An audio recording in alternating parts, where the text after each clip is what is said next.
오늘 주제는 하루라도 빨리 읽어야 할 영업 입문 도서입니다. 저희 NSB가 책을 많이 강조하시지 않습니까? 독서를 강조해야 될 이유가 원래 있으면 안 되지. 독서는 삶이 돼야 되는데 독서를 너무 안 하다 보니까 책을 멀리하고 재미없어하고 이거를 왜 읽어야 되는지조차 모르니까 읽게 만드는 거지. 그래서 이제 우리 본부 같은 경우는 무조건 입사를 하게 되시면 8권에 심화 들어가면 10권 됩니다. 일주일에 한 권씩 강조를 하고 있어요. 왜냐면은 그거를 느끼고 그렇게 해왔고 그게 필요하다고 생각하는 사람도 되게 쉽고, 우리 넘사벽 본부에서 강조하고 반드시 갖춰야 될 덕목이라고 생각하는 것들이 어색하고 안 해왔고 모르기 때문에, 모르는 상태에서 이제 너는 글이요 나는 눈이요 이런 마인드로 하다 보면 이제 못 따라오는 거야. 그러니까 애초에 그거를 소화를 하기 어려운 사람들은 뽑질 않는 거지. 면접하는 과정에서. 그렇지. 뭐 책을 뭘 좋아하든 덜 좋아하든 그게 중요한 게 아니라 의지, 그리고 내가 좀 배우겠다는 열정, 이게 중요하기 때문에 책을 읽음으로써 뭐 깨닫는 부분도 있고 느끼는 부분도 조금씩 서로마다 다르겠지만, 핵심은 이제 거기서 어쩔 수 없이 그럼에도 불구하고 내가 알아가는 부분이 있다는 거지. 왜? 나보다 나은 사람, 나보다 먼저 걸어갔던 사람들의 그 발자취를 밟는다는 거는 굉장히 의미가 있는 거고, 또 그 내용이 충분히 배울 점이 많기 때문에 내가 계속 끊임없이 강조를 하는 거지. 수많은 책 중에서 오늘 저희가 선정한 책이 3가지잖아요. 더 프랙티스, 본의 속성, 프로세스 이코노미. 이 3가지 책을 혹시 선정하신 기준이나 이유가 있을까요? 3권을 하라고 했을 때 과연 나의 삶에서 혹은 영업에서 내가 본부를 운영하는 어떤 기준에서 제일 강조하는 게 뭘까? 라고 했을 때, 일단 우리가 돈을 잘 벌어야 되고, 돈을 벌므로써 내 성장과 자아 실현을 하고, 돈을 벌었을 때 또 벌기 위해서 뭘 하면 좋을까를 딱 1, 2, 3번의 이 시나리오를 내가 맞춘 거지.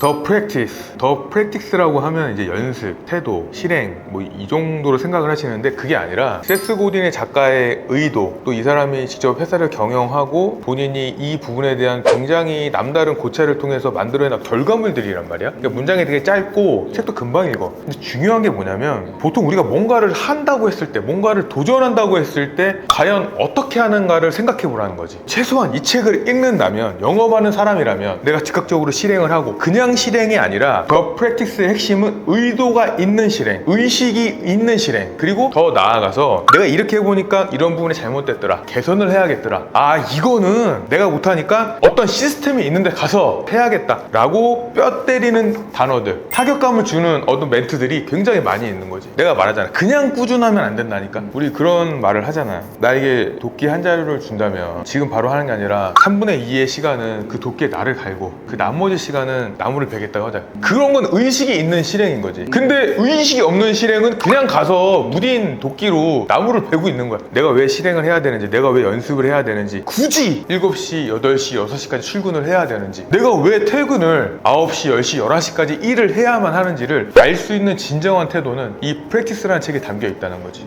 여기도 좀 하나 되게 영감 있는 단어가 습관, 루틴. 근데 왜냐면은 대부분의 사람들은 내가 성실한 거가 중요한지도 알고 근면해야 되는 사실도 알아. 근데 그거를 한 번 하면 성실했다고 생각을 해. 그게 아니야. 365일 중에 365일을 성실해야 성실한 거야. 365일을 3년, 5년 하면 그게 뭐가 되는 거야? 그게 삶이 되는 거야. 그래서 자기 주도적인 사람은 시간 자체를 게을르게 보낼 수가 없어. 이거는 진짜 확실합니다. 본부장님이 생각하는 그 문장 중에 그렇지. 이 우위를 잃었을 때 우리를 구해주는 건 이 과정이다. 왜냐면은 내가 윤꼰대 찍으면서 그 말을 되게 많이 했을 거야. 눈에 보이지 않기 때문에 안 하는 거야, 대부분의 경우. 근데 다시 말하면 해본 적도 없기 때문에 겁내고 두려워하고 용기를 못 내는 거지. 왜? 안 해봤으니까. 그럼 다시 말하면 결과를 못 내본 사람은 과정에도 충실해보지 못한 사람이고, 과정에 충실하지 못했다는 거는 뭔가를 도전을 해서 험난한 그 여정을 걸어가 본 적이 없다는 거야. 근데 그 걸어가 본 사람은 힘들고 고되지만 뭘 알아? 내가 아직 결승선에 도달은 못했지만 이만큼 왔다는 게 느껴지고 보여지거든. 즉 그래서 웬만해서는 의욕을 잃었을 때 스스로 그 과정의 중요성을 깨닫는데 시간이 많이 걸려. 혼자는 오히려 더 매너리즘에 빠져. 그렇지. 그래서 책을 읽거나 어떤 내가 본받을 수 있는 선배를 만나거나 더 나아가서는 롤모델을 찾거나, 그래서 윤꼰대를 많이 보는 것 같아. 그리고 그런 사람들이 과정을 즐기면서 뜨겁게 일할 수 있는 회사를 찾아가거나,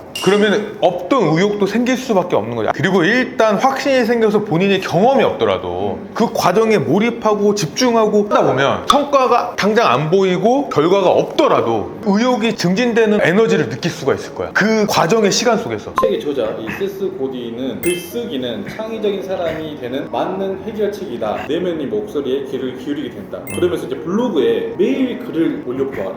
세상에 알려지기 전에 당신의 정체성을 확고히 해줄 것이다. 저 이거 딱 들으면서 본부장이 생각났거든요. 나는 솔직히 블로그 글을 쓴 지가 이제 7년이 넘었거든. 글을 그리고 영업하는 사람들은 내 상품, 내 지식, 내 정보에만 빠져 있잖아. 그게 아니라 궁극적으로 성장을 하려면 내 생각을 정리해야 되고 내가 갖고 있는 나만의 어떤 기준, 철학, 소신을 좀 가감없이 밝힘으로써 내가 저 사람을 도와주겠다는 팩트가 강렬하게 꽂혀야 되는 거야. 그게 어떻게 보면 영업의 본질인데 이런 말도 아마 처음 들어보시는 분이 되게 많을 거야. 과정에 대해서 또 한 가지 중요한 책이 프로세스 이코노미. 과정이 가치를 만들고 좋은 상품으로만 팔리지 않는 시대의 생존 법칙. 이게 이제 부제인데 과정에서 우리는 주로 보는 게 시작과 결과만 본다고. 저 사람 얼마 번대, 화려해 보여, 저기 조직 얼마 번대, 저 DB 좋대, 보통 이러잖아. 이 프로세스 이코노미에서 그 과정의 스토리텔링, 과정을 보여줌으로써 소비자한테 전달할 수 있는 감동, 그리고 이제는 내가 당신을 위해서 어떤 정성을 들이고 노력을 했고 어떤 마음가짐으로 내가 일을 한다는 전문가라는 그런 것도 충분히 보여줘야 된다고 생각하거든. 다만 그렇게 보여지는 모습들이 가식이나 가짜가 아니라 순간순간 진짜로 내가 프로가 되기 위한 노력들, 내가 정성을 들이는 팩트의 그 시간들이 축적을 시키자는 거지. 뭐 몇 개월, 1년 했다고 싹 달라지거나 내가 갑자기 막 프로페셔널이 되지 않는단 말이야.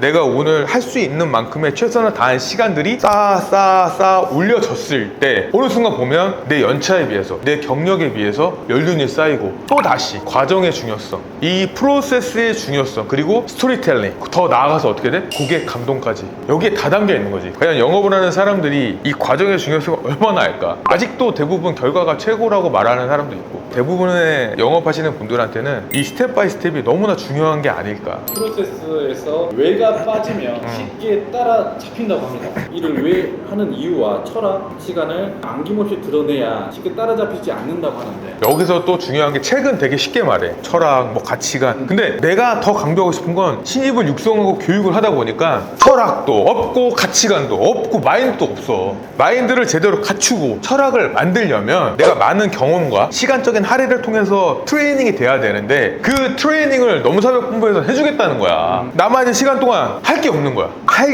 게 있게 만들어주고 상담이 끊이지 않게 만들어주고, 더 나아가서 뭐야? 내가 내 일의 전문가가 되기 위해서 공부하는 시간, 고객 상담을 통해서 만족을 위해서 애쓰는 시간들이 결국에는 1년 뒤, 2년 뒤, 3년 뒤에는 내가 남들과 비교할 수 없을 정도의 소신과 철학과 가치관을 갖고 있는 전문가가 된다는 거지. 이 책에는 이 워딩은 직접적으로 철학, 가치관을 쉽게 말을 하지만 없어. 그래서 나는 어쩔 수 없이 리더로서 그걸 만들어줘야 될 의무가 있는 거야. 그러니까 이제 우리가 다관학교가 되는 거지. 또 한 가지는 필요한 것보다는 의미 있는 것의 가치가 더 커질 거고, 또 물질적인 것보다 정신적인 것을 앞으로 더 선호한다, 소비자들이.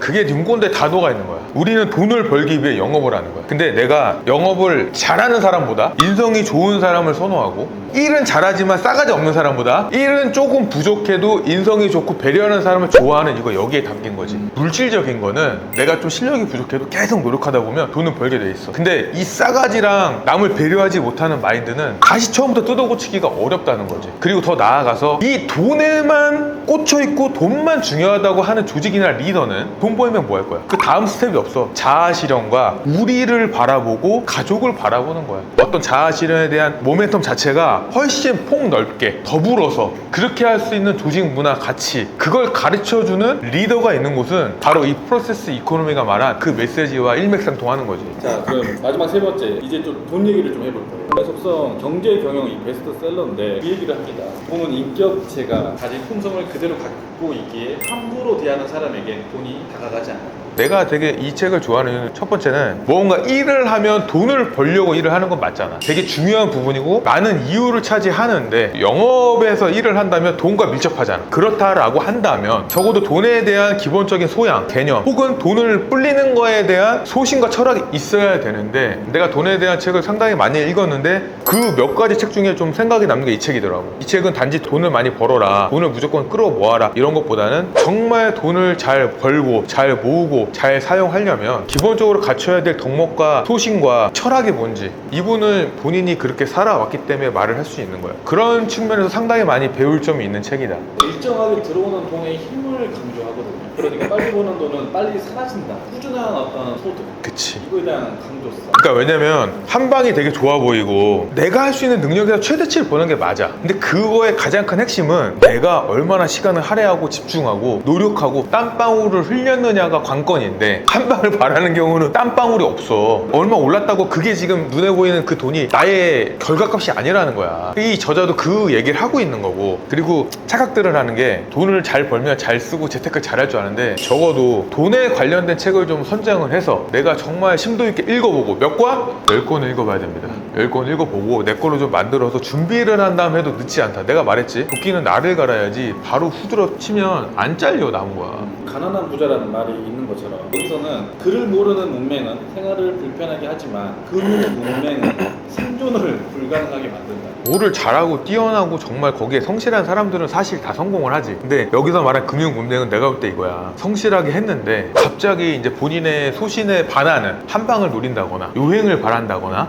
얄팍한 상술에 의해서 망한 분들이 되게 많아. 그럼 뭐야, 내가 공부가 부족했다는 거야. 누굴 탓할 게 어디 있어. 결과는 내가 책임져야 돼. 그래서 뭘 하든 간에 뭐 사업을 하든 투자를 하든 하다못해 뭐 개를 하든 그런 부분에 대해서 좀 정말 꼼꼼하게 성실해. 그래서 여기도 과정이 들어가고 성향이 들어가는 거야. 그러면 건전한 사람은 투자도 건전하게 하고 재테크도 건전하게 될 수밖에 없는 거야. 느리더라도. 자, 거북이가 이겼어, 토끼가 이겼어. 거북이가 왜 이겼는지는 인생의 철학이 다 들어가 있는 거야. 근데 왜 자꾸 우리는 KTX를 원하냐 이거지. 걸어가라 이거야. 모르면, 능력이 없으면. 내가 가장 두렵고 힘들고 어려울 때 투자라는 관점은 돈의 투자도 있지만 나의 시간적인 투자, 노력에 대한 투자도 있잖아. 내가 리서치한 게 확실하다면 미래를 위해 던지라는 거지. 불구덩이로 뛰어드는 거야 그냥. 마지막 문장입니다. 반복되는 운은 실력이고 반복되는 실패는 습관이다. 내가 매일매일 정직하고 성실하고 열정적으로 살아가는 사람이랑 아까 말한 요행과 한방과 기만으로 쌓여진 사람이랑 이거는 뭐 물어볼 필요가 없잖아. 열심히 살면 기회는 오고 꾸준하게 하다 보면 운은 따라오고 더 성실하게 살다 보면 없는 것 같더라도 어느 순간 세이클로바가 네이클로바인지를 깨닫게 되는 순간이 오는데 핵심은 뭐다? 그럼에도 불구하고 재미가 없더라도 지겹더라도 내가 하기로 했다는 목표, 내가 해야만 하는 그런 미션들을 하루하루 클리어해 나갈 때 어느 순간 거기 도달했다는 거지. 그거를 자발적으로 하든 넘사벽처럼 조져주든 그런 데를 찾아서 이 세 권의 책을 읽으면서 가시면 성장할 수밖에 없다라고 좀 자신 있게 말씀드릴 수 있습니다. 이 윤꼰대를 시청하시는 분들 중에 대부분의 경우는 멘토가 없거나 환경 설정이 약하거나 먹고는 근근히 살지만 내 마음 한구석에 빈 공간을 바라보시는 분들이 많은 것 같아요. 하지만 이 세 권의 책을 곱씹으면서 성장 일기라든지 그 느낀 점을 한번 노트를 해보세요. 그러면서 본인의 부족한 부분, 내가 왜 과정에 충실하지 못한 건지, 내가 왜 과정의 중요성을 느끼지 못했던 건지 한 번씩 반추를 해보신다면 분명 어제보다 나은 오늘, 오늘보다 나은 내일이 될 거라고 저는 개인적으로 확신합니다. 그리고 뜨거움을 같이 좀 공유하고 싶은데 혼자 하기 힘들다 라고 하신다면 네이버에 넘사벽 카페가 있습니다. 물론 이제 그 소비자를 위한 카페긴 하지만 그 안에 들어오셔서 우리 넘사벽 본부가 어떻게 활동을 하는지, 왜 뜨거운지 그런 거를 조금 간접적으로나마 느끼시지 않을까 저는 개인적으로 생각합니다. 끝!